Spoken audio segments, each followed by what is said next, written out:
Sérgio, eu queria te fazer uma pergunta agora, já partindo para o âmbito político. Você é um político do Vasco, concorreu à última eleição. A respeito do seu ponto de vista, por que que o Vasco é tão conturbado politicamente? Vou até, se possível, você já pode pegar o gancho da parte do Roberto para frente, que durante a tua explanação você falou assim, o que fizeram com o Roberto foi covardia, usaram ele de bucha, a imagem dele, eles colocaram ele, depois botaram a culpa nele e eles voltaram. Eles quem? Move. Não, e quem é o Move? Move são todos eles que estão lá hoje. Os que administram, todos eles estavam em 2008. Move é o Movimento Unido Vasco, né? Que eles estavam em 2008. Só você pegar a direção do Vasco hoje, toda ela estava no Move em 2008. Toda ela. Cita nome. Toda ela. Jorge Salgado, Carlos Osório, o outro Osório, todos eles, pô. Todos eles. Quem que não estava ali? Duque Estrada, todos eles estavam. Todos eles estavam no Move. Eles fizeram parte da gestão do Roberto Dinamite. Vai citando aí.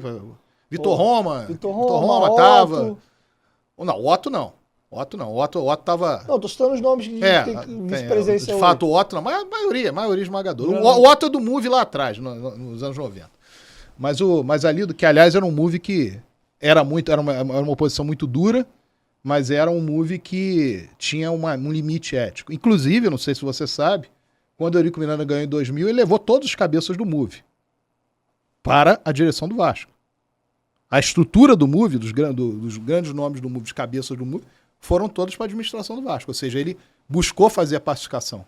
E ganhou em 2000 da maneira que ganhou, ganhando as duas chaves. Mas ao invés de ficar isolado, trouxe todo mundo. Por que o Vasco é tão conturbado politicamente assim? Você sabe por que a eleição no Vasco tinha dois turnos e o segundo turno era no Conselho Deliberativo? Não. Porque nos anos 30 houve uma decisão do Conselho Deliberativo sobre quem seria o presidente. E chegou-se a um nome. Início dos anos 30. Aí os sócios votaram e escolheram outro. Aí foi bom. Como é que vai fazer? Aí, vai renunciar, não vai renunciar e tal. Aí chegaram à conclusão. Não, então o sócio vota e depois o outro vota. Agora, precisa ser entendido um pouco isso, porque isso foi uma coisa muito mal colocada durante um tempo. Em 1994, o Calçada foi disputar a eleição com Nelson de Almeida. Nelson de Almeida está vivo. E era uma eleição tranquila, de ganhar, o Vasco tinha sido tricampeão e tal. Ele dá uma declaração. Você pega Jornal do Brasil ou Globo, é um dos dois. Com certeza é um dos dois. Fala sobre depois que ele ganhou. Ele diz o seguinte: bom, se eu não ganhasse, o conselho me botava presidente. Então isso faz parte do métier do Vasco. O que ele estava falando? Ele estava falando que não vale o voto da torcida, do sócio. Não, está dizendo que essa é a realidade do Vasco. Por que o Eurico Miranda, que arrebentava no Vasco de 1986 até... Por que ele só foi ser candidato em 2000? Tudo bem, em 97 podia ter sido, mas... Porque o conselho era do Calçada. E essa era a regra do Vasco. Você tem uma regra no clube, mas tem por que ter essa regra. Não é uma coisa que acontece porque não. Porque se você tem que entrar no Vasco, você tem que saber como é que funciona. E aí, se você parar para analisar, de 2015 a 2017, não é muito legal ficar dizendo isso a imprensa dizer isso pro torcedor do Vasco, não vai pegar bem. A verdade é a seguinte: nesse período 2015 a 2017, o Vasco, ele ganhou de todos os seus adversários no Rio no confronto direto.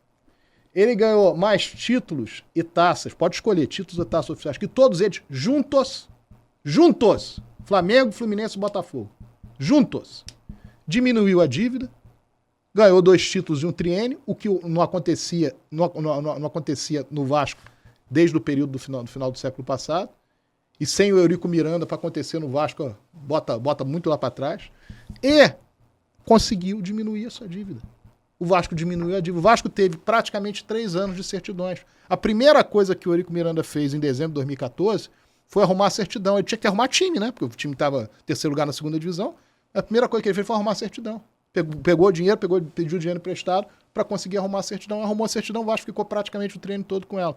Então, é uma forma de você pensar institucionalmente que muitas vezes não vai te dar a torcida olhar e falar, mas olha que maravilha. Mas o futuro do clube também depende desse trabalho. E quando você desfaz esse trabalho, você destrói esse trabalho, e você se põe numa posição de coitadinho, você vai levar a torcida para esse lugar. Por que a torcida do Vasco hoje diz que o Vasco pode contratar jogador A, B ou C? Porque foi feito um discurso agora de que o Vasco tem condição, tem dinheiro e tal.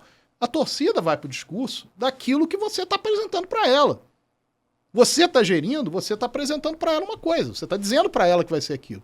Então ela vai normalmente se satisfazer com aquilo. Por exemplo, a torcida do Vasco vaiou o Vasco no jogo da Libertadores em 98, que o Vasco estava ganhando, exemplo. Né? O Vasco está ganhando lá do River Plate de 1-0. Pô, tinha que ser mais, não sei o quê.